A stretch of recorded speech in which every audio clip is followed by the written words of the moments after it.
Welcome sa panibagong video, and today sa ating bike review, walang iba kundi itong Honda PCX 160 ang ating features. Tingnan natin yung mga pinagbago sa previous model, and then putan natin yung motor, check natin at pati yung price, specs and features.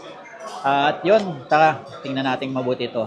At mamaya test drive din natin sa labas para mas makita natin yung performance sa kalsada. Okay? Okay guys, unahin na natin yung kanyang digital meter panel. Meron siyang 5 inches TFT colored ang kanyang screen, at pwede mong i-download yung apps gamit yung cellphone para makakonect ka sa Honda Road Sync. So magagamit mo siya sa calling, messaging, music, at syempre sa navigation. At ito yung kanyang infotainment. Nandyan din yung kanyang iba pang mga information ng iyong motorcycle. Alright? So yung ganitong digital meter ay nakita ko na rin to sa mga big bike ng Honda, which is yung XL750 Transalp. At kung hindi ako nagkakamali, ganun din sa pinakabagong Honda CB650R, yung ganitong features. At ayun na nga, nilagay din nila dito for the first time sa the all-new PCX 160, at napakalinaw ng kanyang display. Kitang-kita siya kahit sa liwanag ng araw, makikita mo siya. So, yun. And then, yung kanyang handlebar, ito yung kanyang handlebar. Covered na siya. Unlike sa previous model, meron pa siyang naked na handlebar. Alright? And then, syempre, nadagdag dito yung kanyang mga controls sa left side button ng ating handlebar. At syempre, hindi natin makakalimutan yung kanyang engine type. Meron siyang 4-stroke, 4-valve SOHC, which is single overhead cam, at liquid-cooled ESP+. Meron siyang 157cc na displacement. May bore stroke na 60.0 by 55.5 mm. Compression ratio niya is 12.0:1. At hindi mawawala yung maximum power na 11.8 kW at 8,500 RPM. Maximum torque na 14.7 Nm at 6,500 RPM. Siyempre, meron siyang electric starter. Engine oil capacity 0.9 liters. Siyempre, PGM FI or fuel injection na siya. Fuel consumption based sa WMTC test, umabot siya ng 46 km per liter. So, napakatipid niyan para sa isang 157cc o 160cc. Siyempre, automatic yan.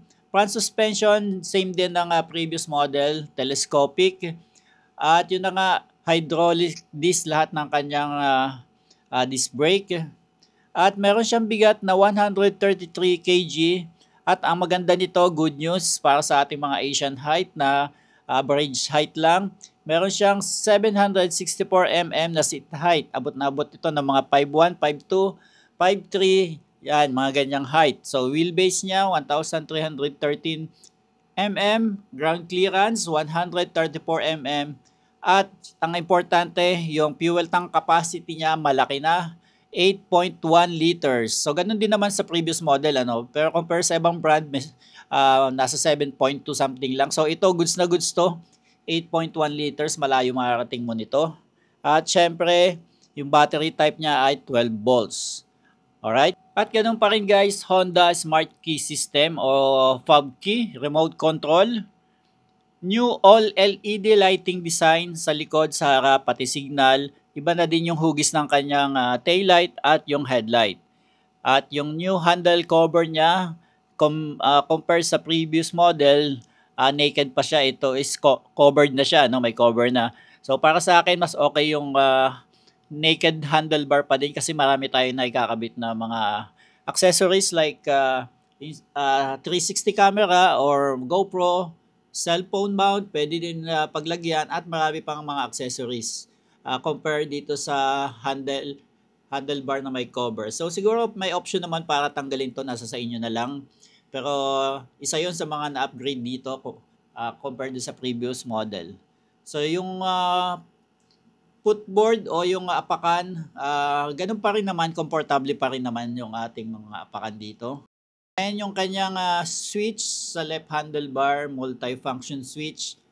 Andito lahat yung control sa ating infotainment. So I called it infotainment. Ito yung Honda Road Sync na version. At ang maganda nito, meron na rin siyang passing switch o pass switch.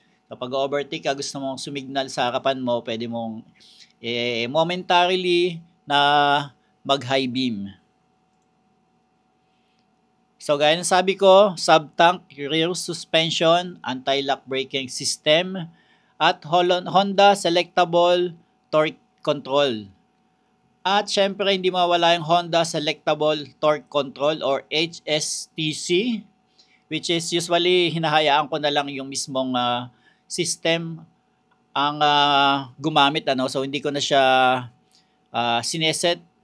Hindi rin mawawala syempre yung USB Type-C. Ang maganda nito, Type-C na siya yung kanyang charger. So, wala na yung malalaking USB Type A or B. So, ito USB Type-C na, which is common sa lahat ng mga cellphone na lumalabas na ngayon, lalo na yung mga bago.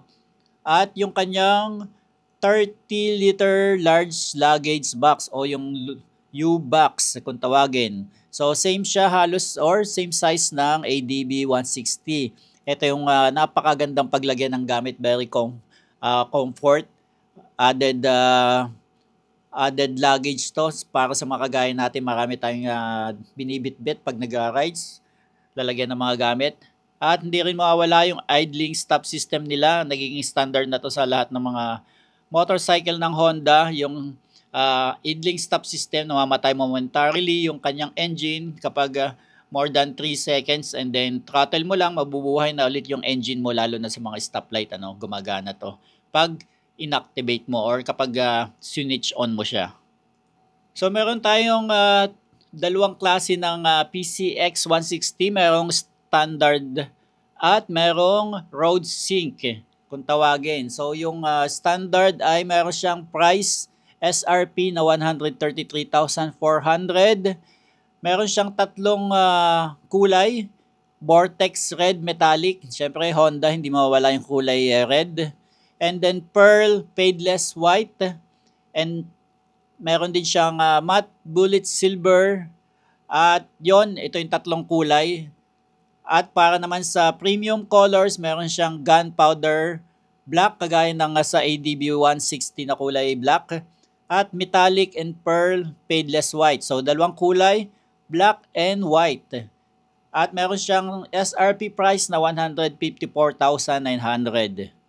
So, ang common color is yung white. So, meron premium colors na puti, meron din sa standard type. So, ikaw na lang ang mamimili kung alin na pasok sa budget mo. Alright?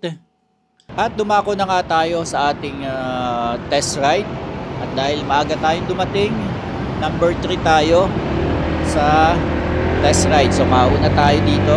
So, nung una, pinagamit pa sa atin yung old version ng PCX 160, and then pinadrive na sa atin pagkatapos ay itong bagong model nila para makita natin yung difference.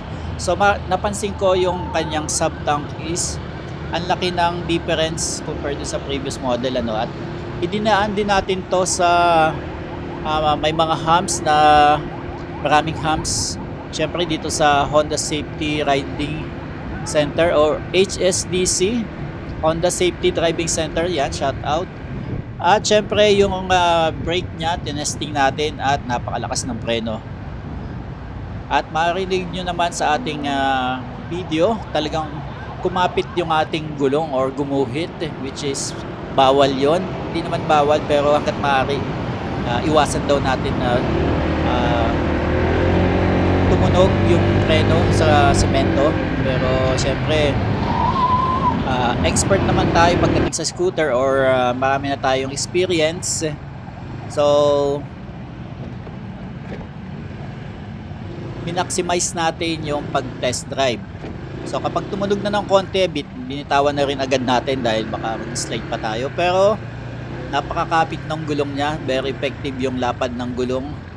At naging maayos naman yung kabuuang test ride natin. At syempre, dumaan din tayo sa mga banking o yung mga obstacle. At dahil makapit nga, napaka-smooth ng kanyang pag-banking dito sa kanilang nakatalagang mga obstacle. Syempre dito pa rin sa HSDC. At na-maximize natin yung pag-test ride natin dito, ano? Kasi mayroong straight, may mga lubak-lubak, and then may mga runabout, paikot. At masasabi ko, napaka-smooth ng engine niya. Less vibration. At compare natin siya sa ADB, mas less yung vibration dito sa handlebar, ano? So mas refine yung engine ng PCX 160. At syempre yung forma niya, masasabi ko na malaki yung kanyang body actually. Yung kanyang mga fairings is malapad. Pagkamalan mo siyang maxi scoot kung tutuusin. And nasa sayo na kung ano pang mga accessories ang gagamitin mo dito or ilalagay mo. Para sa akin, malinaw na yung headlight, and then yung kanyang mga tail light at signal light, gawang mga LED na lahat ng mga nakakabit dito. Syempre hindi pa rin mawawala yung pagiging elegante ng PCX 160 dahil premium na premium yung kanyang mga color niya, yung mga color variant, napaka-sophisticated yet napaka-sporty pa rin ng aesthetic niya. At syempre packed with new advanced technologies and enhanced comfort. At syempre yung nadagdag na road sync type, kung mahilig ka sa mga techie ka, may enjoy mo yung connection nito sa cellphone mo at yung kanyang road sync syempre. At yun na nga guys ang ating video for today, ang PCX 160. Nakita nyo sa likod ko, the all new PCX 160, kalalabas lang nito. At pwede nyo check sa mga store at ganun din pwede nyo test ride para malaman nyo kung para sa inyo itong motor na to. Pero para sa akin, goods na to. Alright, Honda number 1.